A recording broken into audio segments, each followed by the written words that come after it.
Hello everyone. So in today's session we are going to discuss about the characteristics of information system. In the previous video lecture we have already discussed about the meaning of the information system and various types of information system that are present in your organization. Okay. So in today's session we are going to discuss about the characteristics of information system, that किसी भी information system में किन किन चीज़ों को पाया जाता है, and you can say that the feature of information system की बेसिकली आपके इंफॉर्मेशन सिस्टम के फीचर्स क्या होते हैं. The first is interrelated and interdependent sub system और component. As I told you कि किसी भी इंफॉर्मेशन सिस्टम में बहुत सारे कंपोनेंट यूज होते हैं, लाइक हार्डवेयर, सॉफ्टवेयर और नेटवर्क्स, पीपल और डेटाबेस. ठीक है, तो these all are the component of the information system. And अगर मैं इन कंपोनेंट्स के रिगार्डिंग बात करती हूँ तो यू कैन सी दैट कि ये सारे कंपोनेंट आपस में इंटरकनेक्टेड होता है. ठीक है, इंटरकनेक्टेड होने का मतलब क्या है कि ये आपस में लिंक होके वर्क कर रहे होते हैं. अगर ये आपस में इंटरकनेक्टेड नहीं होंगे तो ये वर्क नहीं कर पाएंगे. तो किसी भी सिस्टम को जब हम डिज़ाइन करते हैं या किसी भी सिस्टम को जब हम डेवलप करते हैं तो उस केस में आपका इंटर रिलेशन एंड इंटरडिपेंडेंसी, दो टर्म्स बहुत ज़्यादा आपको सुनने को मिलेगी. इंटर रिलेटेड मीन्स आपके हो सकता है वहाँ पे दो या दो से ज़्यादा सब सिस्टम आपस में इंटर रिलेट हो, या फिर हो सकता है कि आपके कंपोनेंट इंटर रिलेट करें. अगर आपका कोई इंडिविजुअल सिस्टम है तो वहाँ पे आपके कंपोनेंट एक दूसरे पे इंटर रिलेट कर रहे होंगे एंड इंटरडिपेंडेंट होंगे. विदाउट अ सिंगल कंपोनेंट आप वर्किंग नहीं कर पाओगे. ठीक है, सो अगर आप यहाँ पे सिंगल सिस्टम में बात करो, इंडिविजुअल सिस्टम की बात करो, तो वहाँ पे आपके कंपोनेंट्स इंटर रिलेटेड होते हैं, like hardware, software, database, network, ये सब आपस में इंटर रिलेटेड होते हैं. इसमें से अगर एक भी स्किप होता है तो इन्फॉर्मेशन सिस्टम वर्क नहीं कर पाता. बट इन केस अगर हम आपकी एक सिस्टम की बात करें जो दूसरे सब सिस्टम से कनेक्टेड है, ठीक है, तो उन सब सिस्टम को से कनेक्ट होने के लिए उसके जितने भी सब सिस्टम होंगे उनके बिना वो काम नहीं कर सकता. लाइक हमने कोई ऐसा सिस्टम बना रखा है इन्फॉर्मेशन सिस्टम जिसको जो डेटा मिलता है वो दूसरे सिस्टम का जो इन्फॉर्मेशन होती है, यानी कि जो पहले सिस्टम से आउटकम निकल के आता है वो दूसरे सिस्टम के लिए डेटा होता है.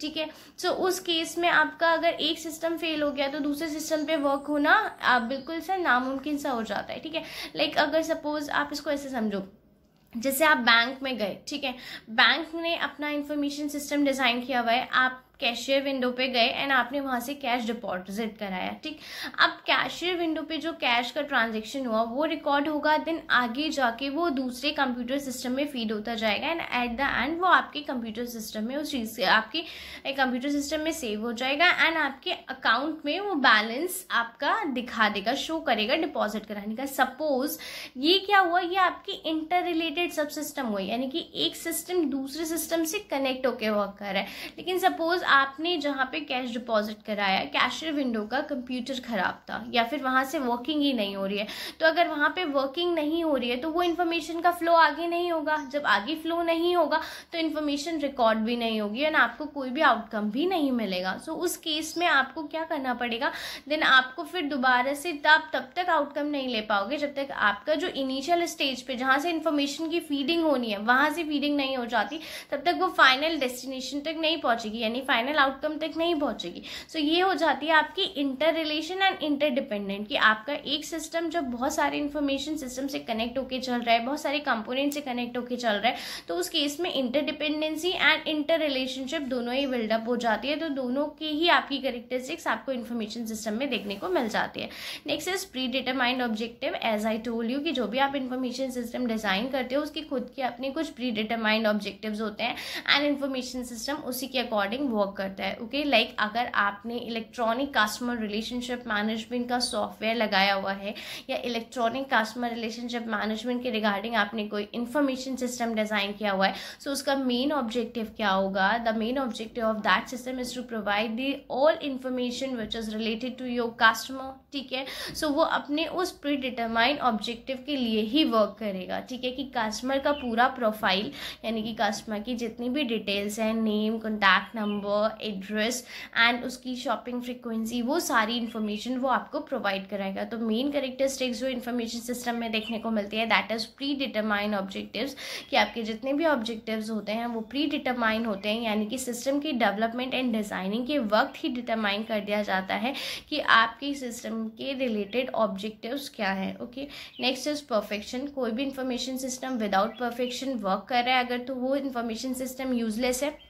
Just because as I told you कि आपके ऑर्गेनाइजेशन में 3 तरह के डिसीजंस लिए जाते हैं, unstructured, semi structured and structured, and all decisions are based on the information system. ठीक, अगर इंफॉर्मेशन सिस्टम ही आपको परफेक्टली इंफॉर्मेशन प्रोवाइड नहीं करेगा, so it is not possible for you to take right decision in the organisation. ठीक है, उस case में ज़्यादा से ज़्यादा लॉस किसको होगा? आपकी ऑर्गेनाइजेशन को ही होगा। सो it is very essential that आप जो भी इंफॉर्मेशन सिस्टम यूज़ कर रहे हो it must be perfect.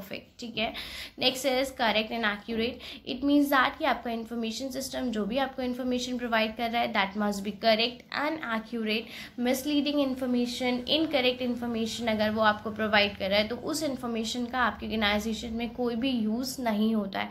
So it must be correct and accurate. ठीक है, नेक्स्ट इज कंसाइज। लाइक आपको जितनी इंफॉर्मेशन की नीड है आपकी इंफॉर्मेशन सिस्टम में उतनी इंफॉर्मेशन होना सफिशिएंट है। ठीक है, अगर मैं एक करेक्टरिस्टिक्स के बेसिस पे कंसाइज की बात करती हूँ तो इन्फॉर्मेशन सिस्टम बहुत ज़्यादा ब्रॉड नहीं बनाए जाते, कंसाइज ही बनाए जाते हैं, क्योंकि हम ज़्यादा से ज़्यादा डेटा भी नहीं फीड कर सकते। हम एक लिमिटेड डेटा ही फीड कर सकते हैं, एक लिमिटेड आपका डेटाबेस ही मेंटेन किया जा सकता है, बहुत ज़्यादा डेटाबेस भी मेंटेन नहीं किया जा सकता। तो इन्फॉर्मेशन सिस्टम हमेशा कंसाइज ही बनाए जाते हैं कि आपकी जो भी रिलेटेड इन्फॉर्मेशन है वो सारी इन्फॉर्मेशन उसमें होनी चाहिए।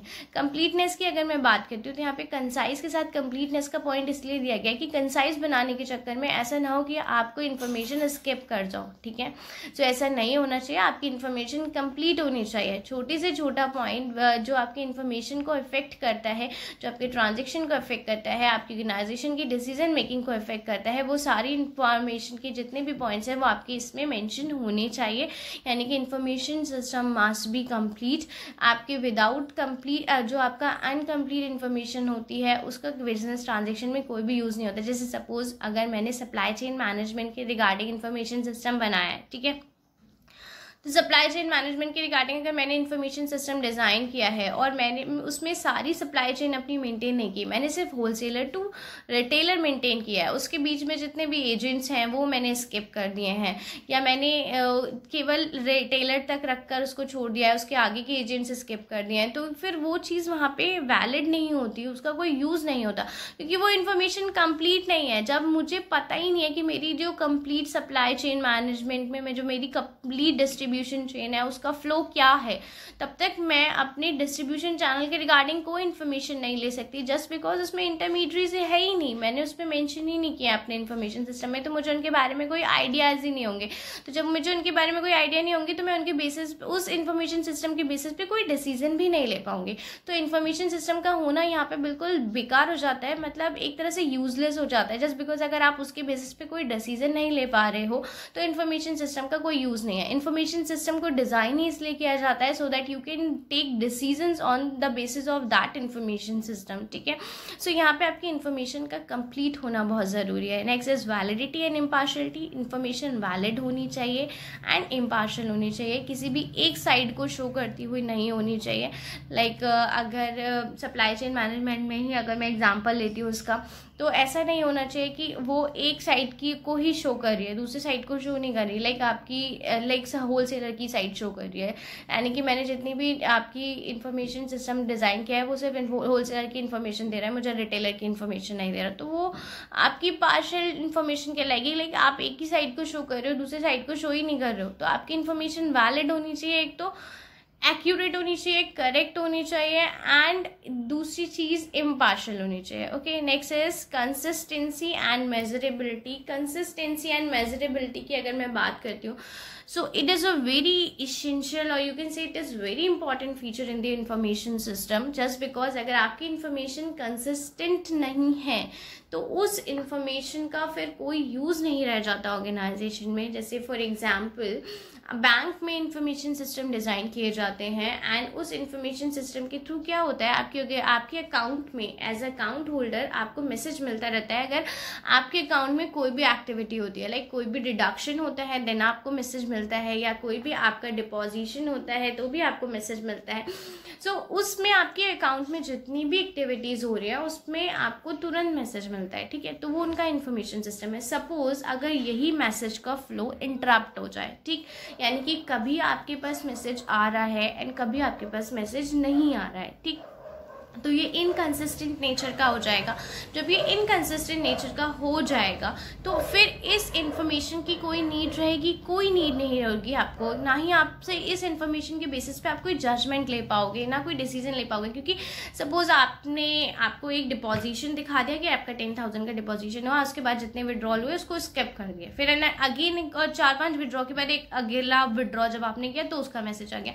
सो बीच के जो विड्रॉ हुए उसकी इन्फॉर्मेशन तो आपको नहीं मिली ना, तो ना तो आपको प्रॉपर आइडिया मिल पाएगा कि आपने कब विड्रॉ किया, कितना अमाउंट विड्रॉ किया, और ना ही आपके लिए उस चीज़ की कोई वैल्यू हो पाएगी। तो आपकी इन्फॉर्मेशन हमेशा कंसिस्टेंट होनी चाहिए। दूसरा, मेजरेबिलिटी के कंटेक्स्ट में अगर मैं बात करूँ तो मेजरमेंट केवल क्वांटिटेटिव टर्म में ही नहीं होता, मेजरमेंट आपका क्वालिटेटिव टर्म में भी होता है।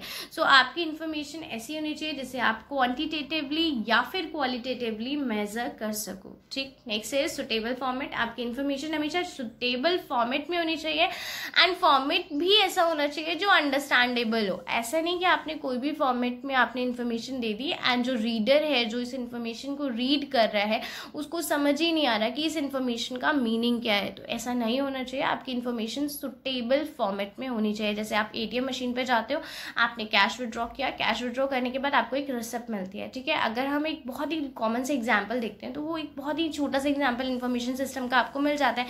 एटीएम मशीन आपको इन्फॉर्मेशन दे रही है रिगार्डिंग विच थिंग, लाइक आपके में कितना डिपॉजिशन अवेलेबल है, यानी कि आपका कितना बैलेंस अवेलेबल है, अभी आपने करंट में कितना निकाला, एंड आपकी अदर इन्फॉर्मेशन भी उस पर डिस्प्ले होती है, लाइक अकाउंट होल्डर्स का नाम एंड ऑल, ठीक है। सो वो क्या है, आपका एक सुटेबल फॉर्मेट में गिवन है ताकि वो चीज़ें आपको समझ में आ रही हैं। यही अगर बैंक कभी उसका फॉर्मेट बहुत ही ज़्यादा कॉम्प्लिकेटेड कर दे तो वो इन्फॉर्मेशन तो आपको प्रोवाइड होगी लेकिन उस इन्फॉर्मेशन का आपके लिए कोई यूज़ नहीं होगा, जस्ट बिकॉज वो आपको समझ ही नहीं आ रही है, आपका फॉर्मेट ऐसा है, ठीक है। तो आपका फॉर्मेट हमेशा सुटेबल फॉर्मेट में होनी चाहिए information, so that it is easy to understand, कि आप उसको अच्छे से समझ सको, अच्छे से उसके बेसिस पे डिसीजंस ले सको। सो आई होप आपको यहाँ पे कैरेक्टरिस्टिक्स ऑफ इंफॉर्मेशन सिस्टम समझ में आएगा। If you have any doubt regarding that you can ask me any time. Thank you, have a good day.